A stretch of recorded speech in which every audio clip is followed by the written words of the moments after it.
and prepare ourselves to fight against it. This mid-20th century is Africa's. This decade is the decade of African independence. Forward then to independence. To independence now. Tomorrow, the United States of Africa.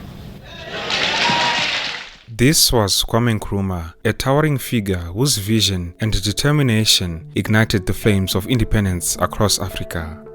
As the first leader of a free Ghana, he boldly championed Pan-African unity, envisioning a continent unshackled from the chains of colonialism.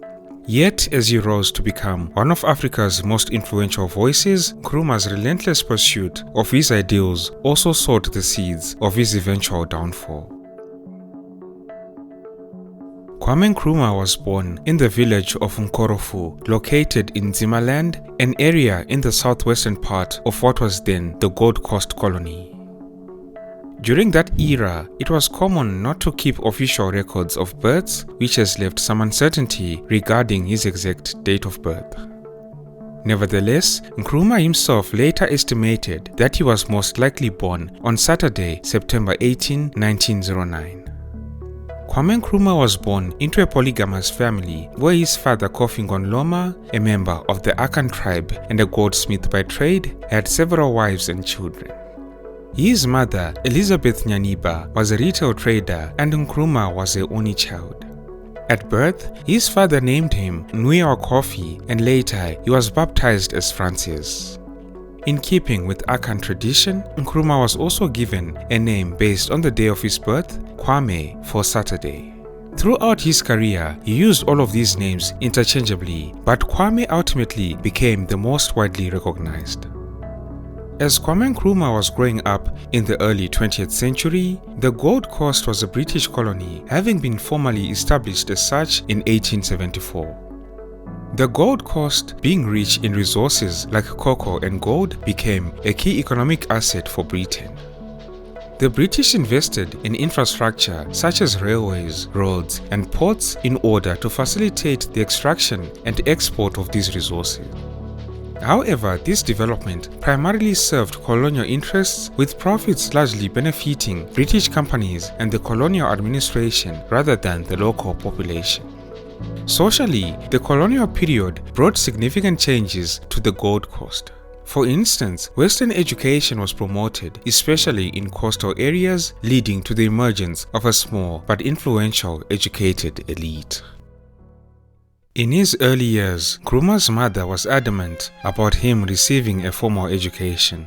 His father also agreed, and Nkrumah was enrolled in a local elementary school run by a Roman Catholic mission. Although he initially disliked school, Kwame Nkrumah gradually developed a strong interest in his studies and soon began to look forward to attending classes each day. The young boy excelled in school and after 8 years of elementary education, became a student teacher.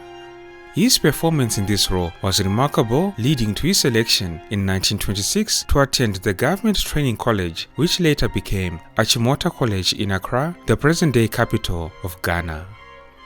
After graduating from Achimota in 1930, Kwame Nkrumah took up a teaching position at a Roman Catholic primary school, and later, Nkrumah also taught at a Catholic seminary in Amisano, where he even contemplated pursuing a career in the priesthood.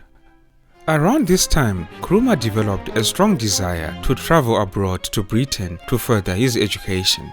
However, circumstances led him to Lincoln University in Pennsylvania in the United States of America, where he enrolled under a small scholarship. Lincoln University was one of the first historically black colleges in the United States, and its environment provided to be fertile ground for Nkrumah's burgeoning political consciousness. At Lincoln, he studied a broad range of subjects including economics, sociology, and theology, and earned multiple degrees including a Bachelor of Arts in Economics and Sociology and a Bachelor of Sacred Theology. These were financially challenging times, and he had to pick up some menial and uncomfortable jobs to support himself and supplement his meager scholarship. Some of these jobs included buying fish at wholesale prices and selling them on a street corner in Harlem, New York, often for small profits and at times even at financial loss. He soon developed skin rashes due to allergies to fish and had to abandon the unprofitable fish trade to work at a soap factory, which he found to be even more challenging. In 1942, Kwame Nkrumah began a PhD research program, but he never completed it. By this time, he was already closely involved with African student groups that promoted radical political ideologies focused on anti-imperialism and the struggle for Africa's independence. One such group was the African Students Association, where Kwame Nkrumah was elected president. Kwame Nkrumah also began to be deeply influenced by the writings of prominent Pan-African figures like W.E.B. Du Bois and Marcus Garvey. Nkrumah was particularly inspired by Marcus Garvey's vision of a united Africa and Du Bois' advocacy for the rights of black people around the world. In 1945, after 10 challenging years in the United States, Nkrumah left to continue his studies in Britain. His interest was to study law in London while working to complete his thesis for a PhD. By that time, Nkrumah's political and ideological experiences in the United States had already transformed him into a committed radical nationalist, and it wasn't long before he became deeply involved in political activities in London. Like many young anti-colonial activists, Nkrumah had extensive interactions with communist activists. Although he maintained close ties with members of the British Communist Party, he never officially joined the party. When he was arrested in the Gold Coast a few years later, a blank British Communist Party membership card was found in his possession. It can be argued that Nkrumah did not truly come into his own as a radical Pan-Africanist activist until he started working with George Padmore, a leading Pan-Africanist who had led the International Trade Union of Negro Workers, an affiliate of the Communist International. George Padmore's ideologies centered on anti-imperialism, Pan-Africanism, and the unification of African and Caribbean peoples. He advocated for the liberation of colonized nations and the empowerment of black workers globally. Kwame Nkrumah spent endless hours discussing colonial issues with Padmore, who saw his potential and quickly recruited him as a high-level organizer, administrator, and rapporteur in the Pan-African Congress of 1945. This particular conference, which was held in Manchester, had attendees from Liberia, Nyasaland, Togoland, Nigeria, the Gold Coast, and notably included prominent figures like Jomo Kenyatta of Kenya and Peter Abrahams of South Africa. The event was instrumental in energizing anti-colonial movements across Africa and the diaspora, laying the groundwork for the eventual independence of numerous African nations. Furthermore, the Manchester Congress significantly boosted Kwame Nkrumah's international reputation, and it also enabled him to forge stronger relationships with global leaders, including Malawi's Dr. Hastings Kamuzu Banda and W.E.B. Du Bois from the United States. Meanwhile, back in the Gold Coast, J.B. Danquah, along with an elite group of lawyers and businessmen known as the Intelligentsia, formed the United Gold Coast Convention, the UGCC, in 1947. These men of property and standing adopted the slogan self-government in the shortest possible time. J.B. Danquah, the group's leader, was highly respected by the British, and he earned a doctorate from London University, qualified as a barrister at the Inner Temple, and authored a well-regarded book on Akan law and religion. Now, back in the UK, Kwame Nkrumah had abandoned his law studies and struggled to make ends meet as a political activist. With little money, he often spent hours discussing politics in the inexpensive cafes of Camden Town, rarely able to afford more than a cup of tea and a bread roll. So when the offer of a position with the UGCC came his way, Nkrumah seriously considered the opportunity. It's worth mentioning that initially he was skeptical of the organization, stating that, and I quote, "It was quite useless to associate myself with a movement backed almost entirely by reactionaries, middle-class lawyers and merchants, for my revolutionary background and ideas would make it impossible for me to work with them." But after receiving repeated requests from J.B. Dankwa and consulting with his comrades in London, Nkrumah ultimately decided to accept the position of General Secretary, reasoning that I was very sure of the policy that I would pursue and fully prepared to come to loggerheads with the executive of the UGCC if I found that they were following a reactionary course. Nkrumah returned to the Gold Coast on December 16, 1947, and wasted no time in setting to work at building the kind of mass political party that he saw as being necessary for winning independence. He suggested that the party set up branches in every corner of the country and embark on demonstrations, strikes, and boycotts to press for independence. His approach appealed to some of the leaders of the UGCC while others were apprehensive. Nonetheless, Nkrumah set his plan in motion and new branches were set up and resources mobilized to the party. He paid particular attention to young people who were disappointed with the status quo and were looking for an avenue to vent their frustration at their chiefs and the colonial administration. As General Secretary, Nkrumah had the opportunity to organize and address numerous meetings across the colony.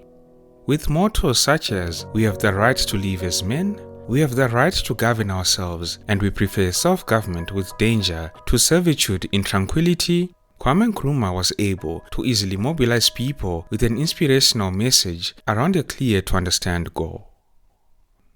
In 1948, widespread unrest erupted across the Gold Coast, sparked by protests against the British colonial administration's failure to address economic grievances and the rising cost of living.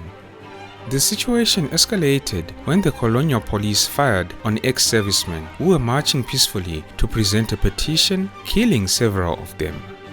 This incident led to riots in Accra and other major towns, and the colonial government responded with mass arrests, including the arrest of Nkrumah and other UGCC leaders who became known as the Big Six.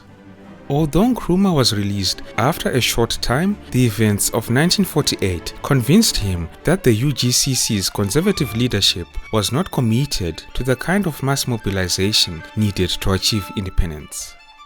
He began to distance himself from the UGCC leadership, and in 1949 he broke away to form his own political party, the Convention People's Party (CPP). By this time, Kwame Nkrumah had traveled extensively throughout the country. His affability, powerful oratory skills, and deep connection with the struggles of ordinary people endeared him to the youth who became his primary supporters. Nkrumah's CPP demanded self-government now and threatened to wreck Britain's carefully laid plan for constitutional reform if it was not granted. He threw himself with restless energy into the task of turning his party, the CPP, into a modern political machine, organizing youth groups, using flags, banners and slogans, and setting up newspapers which vilified the colonial authorities at every opportunity. In fiery speeches across the country, he promised that self-government now would solve all the grievances and hardships inflicted by colonial rule and bring a new world of opportunity and prosperity. His radical appeal spread to trade unionists, ex-servicemen, clerks, and primary school teachers, to a new generation frustrated and impatient, seeking a better way of life. Nkrumah also won the support of influential market women who, through their domination of small-scale trade, served as effective channels of communication at the local level. To the young people of the Gold Coast, particularly the homeless veranda boys who slept on the porches of the wealthy, Nkrumah became an idol, a political magician whose actions inspired excitement, hope, and a sense of anticipation. Growing increasingly bold, Nkrumah condemned the British plan for constitutional reform as being bogus and fraudulent and launched a campaign of positive action. Positive action came to denote a tactical approach to challenging the British Empire, focusing on the deployment of non-violent civil disobedience and rolling industrial strike action.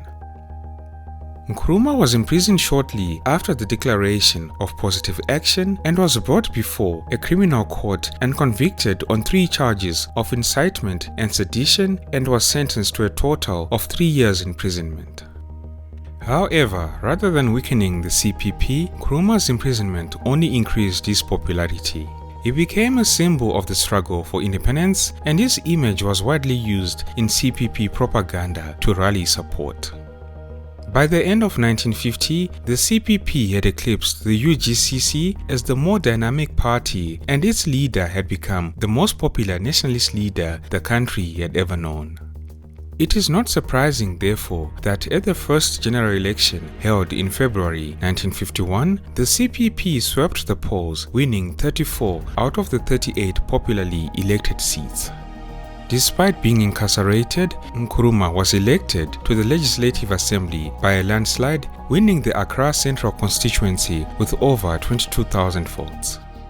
After this sweeping electoral victory, the colonial authorities began to see that Nkrumah was the only real force to negotiate with. Recognizing the overwhelming support for Nkrumah and the CPP, the British governor, Sir Charles Arden-Clark, decided to release Nkrumah from prison and invited him to form a government. On February 12, 1951, Nkrumah was released from prison and appointed leader of government business, a position equivalent to Prime Minister. Accra sees popular rejoicings at the release of Kwame Nkrumah, leader of the Convention People's Party, successful at the recent Gold Coast elections, together with 6 other men sentenced for sedition during the political strike of a year ago.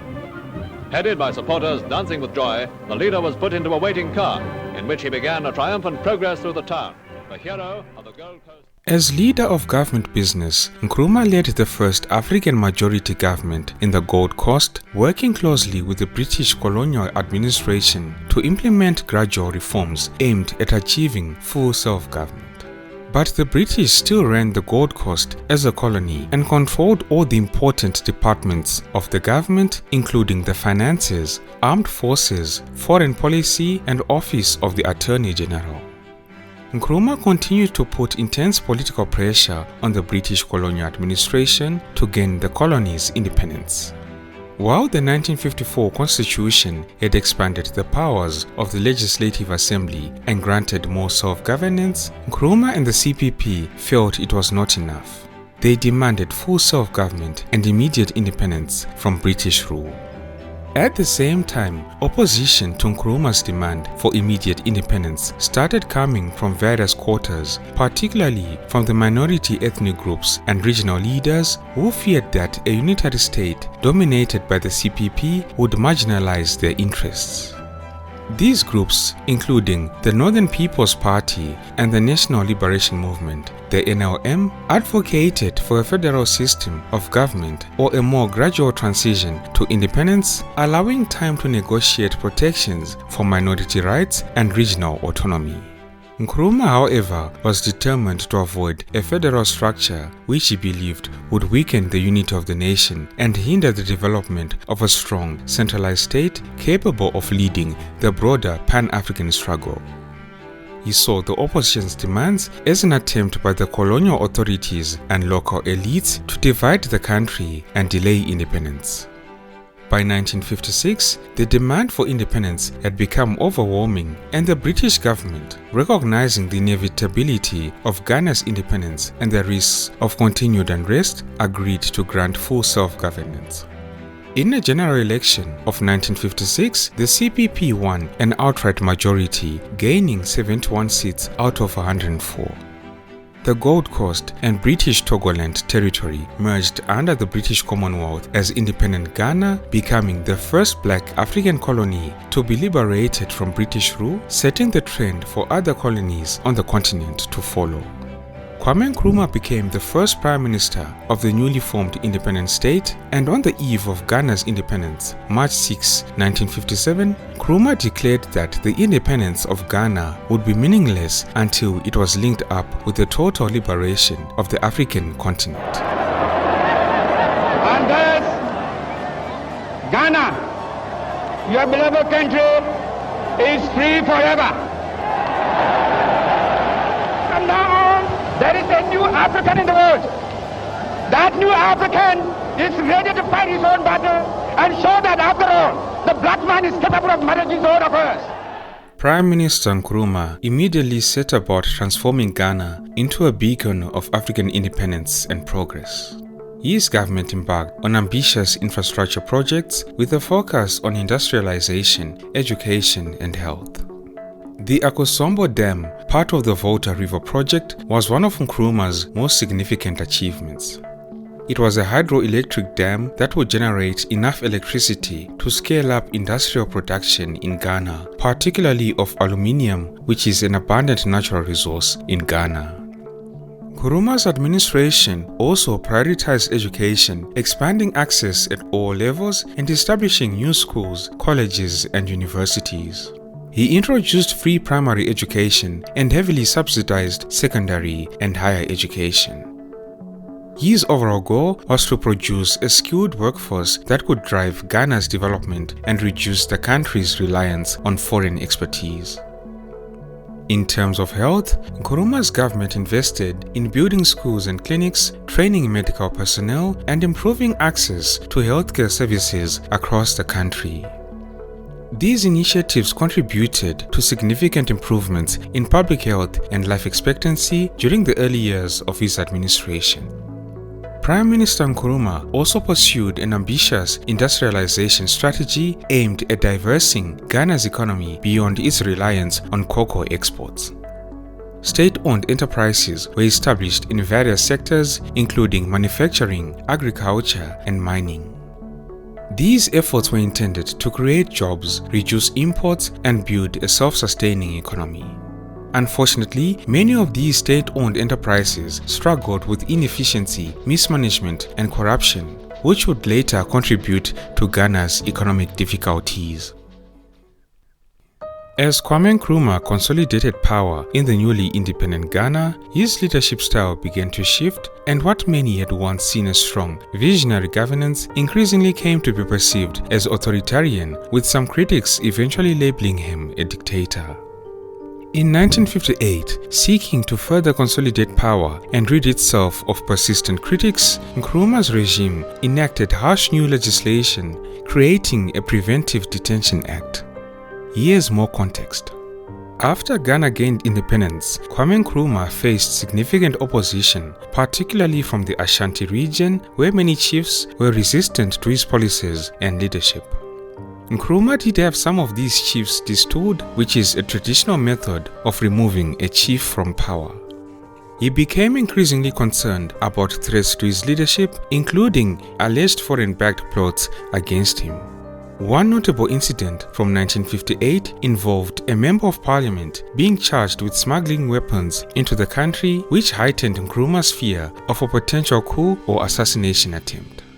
As a result, he enacted the Preventive Detention Act, which allowed for the detention of individuals without trial, as he believed a stronger hand was necessary to maintain control and stability in the newly independent nation.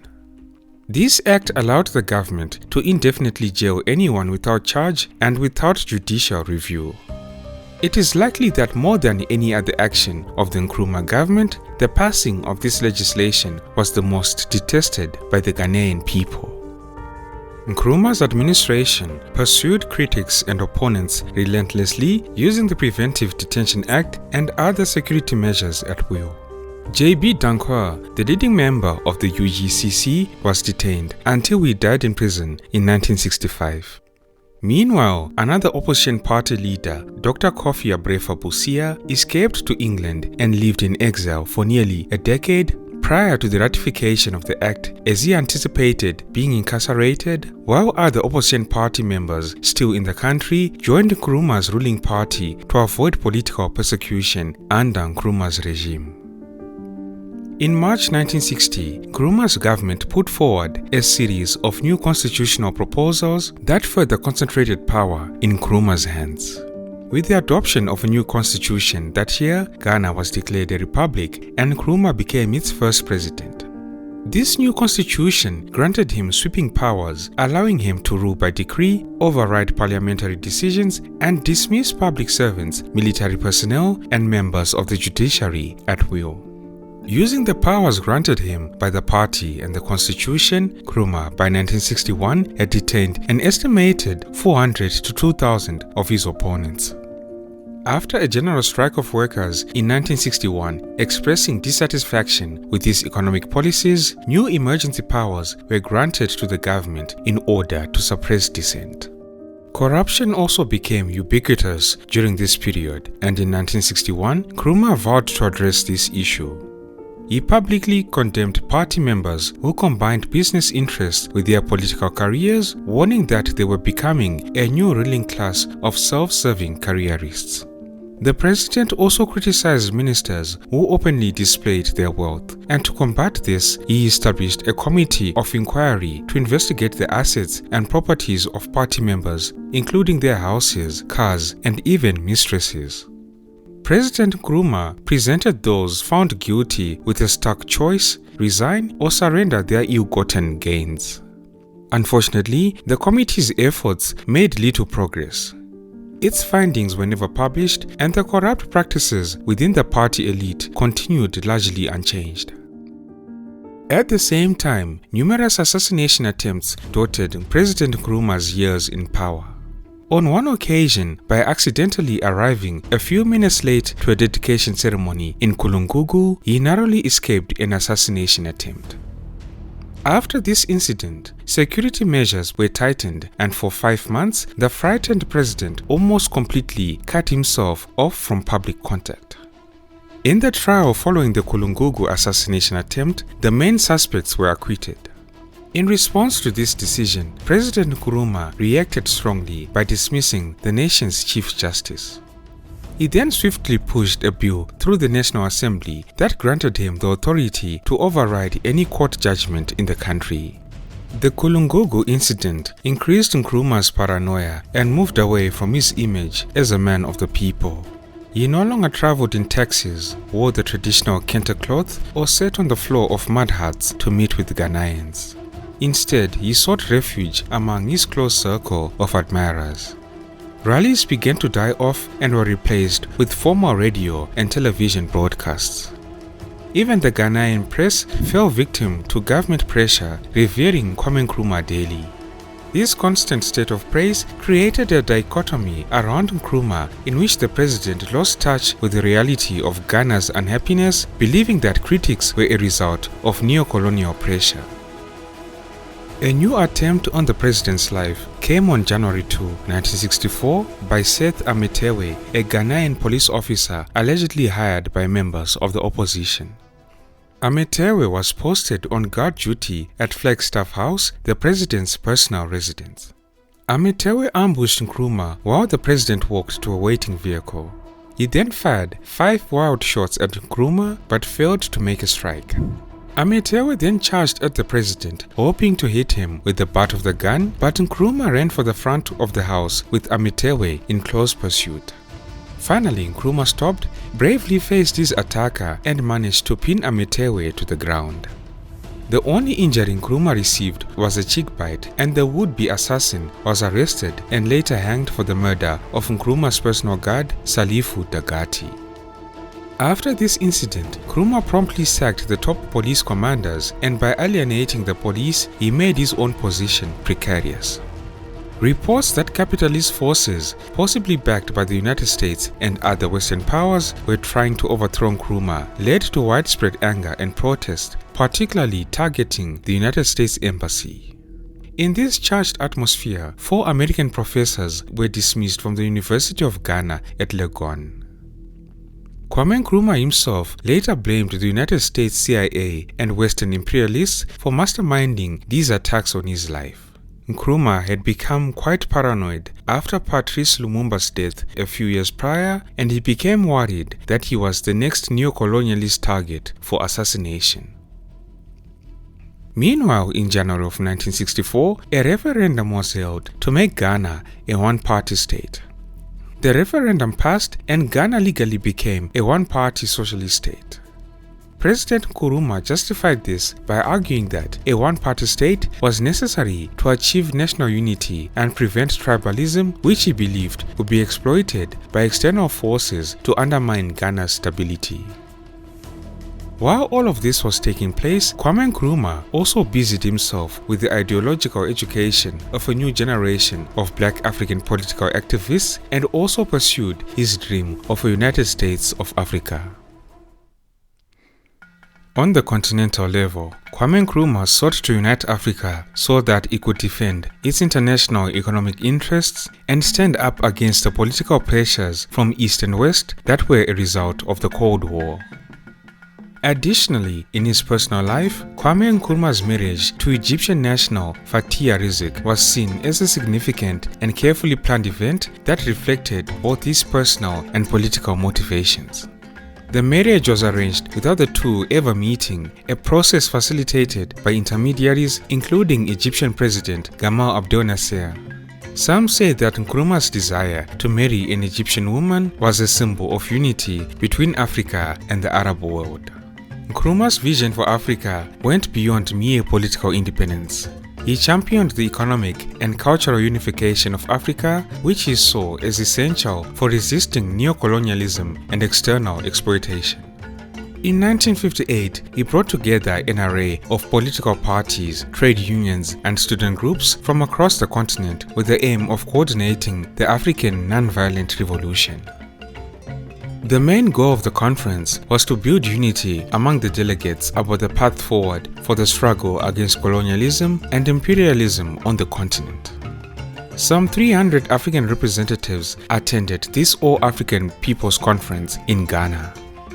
Many were later to achieve prominence, including Julius Nyerere from Tanganyika, now Tanzania, Joshua Nkomo from Southern Rhodesia, now Zimbabwe, and Kenneth Kaunda from Northern Rhodesia, now Zambia. The young Kenyan trade unionist Tom Mboya was chosen as the conference chairman. As I alluded to, Nkrumah had a vision for a United States of Africa, and this plan was for a politically and economically unified Africa where independent states would merge into a single federation. He believed this unity was essential for resisting neocolonialism, fostering economic development, and ensuring Africa's global influence. However, this vision faced resistance from other African leaders who prioritized national sovereignty. The idea ultimately failed to materialize during Nkrumah's lifetime, leading instead to the formation of the more loosely organized Organization of African Unity in 1963. Kwame Nkrumah played a pivotal role as one of the founding fathers of this organization. Probably no single factor contributed more to Kwame Nkrumah's growing sense of the need for a United States of Africa in order to drive out neocolonialism than the Congo crisis episode. Nkrumah saw the Congo crisis, which erupted soon after the Congo gained independence from Belgium in 1960, as a critical moment in Africa's post-colonial history. The crisis involved intense political instability, foreign intervention, and the eventual assassination of Patrice Lumumba, the Congo's first democratically elected prime minister. In a November 1963 speech before a conference of African journalists in Accra, Nkrumah bluntly depicted the Congo as a land being despoiled by American and Belgian capitalists ruling through neocolonialist puppets. Kwame Nkrumah's reflections on the Congo crisis and the assassination of Patrice Lumumba strengthened his resolve and determination to combat neocolonialism. This commitment became a central theme in his later writings, especially in his book Neocolonialism: The Last Stage of Imperialism. This book, which was published in 1965 by Kwame Nkrumah, is a critical analysis of how former colonial powers, particularly Western nations, continue to exert control over newly independent African countries through economic and political means. In the book, Kwame Nkrumah argues that although African nations had achieved political independence, their economic systems remained dominated by foreign interests, including multinational corporations and international financial institutions. Kwame Nkrumah critiques the role of Western powers, particularly the United States and former European colonial nations, in maintaining a grip on Africa's resources and political system. As you can probably imagine, the publication of the book was met with significant hostility in the West, particularly in the United States and Britain. These two countries were particularly displeased with the book because it directly challenged their influence in Africa and accused them of perpetuating neocolonial practices. The book was also seen as inflammatory at a time when the Cold War was at its height, with Nkrumah aligning more closely with socialist and non-aligned nations. One of the most significant consequences was the withdrawal or reduction of economic aid to Ghana. The United States government, which had been providing financial assistance to Nkrumah's government, began to reconsider its support. This reduction in aid exacerbated Ghana's already struggling economy, which was facing challenges due to Nkrumah's ambitious industrialization projects and rising national debt. At the same time, Nkrumah's focus on Pan-Africanism and the fight against neocolonialism sometimes came at the expense of addressing Ghana's immediate economic and social issues. Many Ghanaians felt that Nkrumah was more concerned with continental and global issues than with the needs of his own country. By 1965, Ghana was facing a severe balance of payments crisis, and the government was forced to introduce austerity measures which were deeply unpopular. It has also been reported that as Nkrumah's relationship with the West deteriorated, some elements in the United States government either began taking steps to have Nkrumah overthrown or were aware of such an impending plan in Ghana. In a 1965 internal memorandum, Robert Comer of the United States National Security Council wrote, and I quote, "FYI, we may have a pro-Western coup in Ghana soon. Certain key military and police figures have been planning for some time, and Ghana's deteriorating economic condition may provide the spark. The plotters are keeping us briefed and state thinks we are more on the inside than the British," the memo continued. "While we are not directly involved, I am told we and other Western countries, including France, have been helping to set up the situation by ignoring Nkrumah's pleas for economic aid." By the beginning of 1966, Ghana had gone bankrupt and was on the verge of economic collapse. So it came as no surprise that on 24 February 1966, while Kwame Nkrumah was in Beijing on his way to Hanoi, vainly attempting to mediate in the Vietnam War, the army struck. At 6 a.m. on February 24, 1966, Colonel E.K. Kotoka announced on Ghana radio that the myth surrounding Nkrumah has been broken. The coup was almost bloodless except for the killing of a General Barwa who was shot while resisting arrest and some casualties in the area of Flagstaff House where a Colonel Zanlerigo and the president's own guard regiment put up some fierce but brief resistance. Leaders of the 1966 military coup, including army officers Colonel E.K. Kotoka, Major Akwasi Afrifa, Lieutenant General J.A. Ankara, and Police Inspector General Harley, justified their takeover by charging that Nkrumah's CPP was abusive and corrupt. They said they were equally disturbed by Nkrumah's aggressive involvement in African politics and by his belief that Ghanaian troops could be sent anywhere in Africa to fight so-called liberation wars, even though they never did so. Above all, they pointed to the absence of democratic practices in Ghana, a situation they claimed had affected the morale of the armed forces. According to Colonel Kotoka, the military coup of 1966 was a nationalist one because it liberated the nation from Nkrumah's dictatorship. The leaders of the coup set up the National Liberation Council, the NLC, and were supported by sections of the Ghanaian military and police. This new regime immediately dissolved Kwame Nkrumah's CPP and reversed many of his policies. Upon hearing the news of his overthrow, Kwame Nkrumah initially sought refuge in China, where he was warmly received by the Chinese government. However, he soon accepted an offer of asylum from President Ahmed Sékou Touré of Guinea, who declared Nkrumah the honorary co-president of Guinea. Nkrumah spent the remaining 6 years of his life in Conakry, the capital of Guinea, and he remained active in the Pan-African movement and maintained correspondence with African leaders and liberation movements across the continent. He continued to write extensively, producing several important works during this period, including Dark Days in Ghana, in which he detailed the circumstances leading to his overthrow and accused Western powers, particularly the United States CIA, of being complicit in the coup d'etat.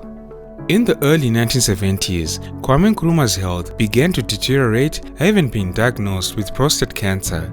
On April 27, 1972, Kwame Nkrumah passed away in Bucharest, Romania at the age of 62. Following his death, Nkrumah's body was returned to Guinea, where he was initially buried. However, his remains were repatriated to Ghana and interred in his hometown of Nkorofo. Over time, the Ghanaian government and people re-evaluated Kwame Nkrumah's legacy, and he was eventually recognized as one of the nation's founding fathers. A mausoleum was later built in his honor in Accra, and his contributions to Ghana's independence and African liberation were formally acknowledged.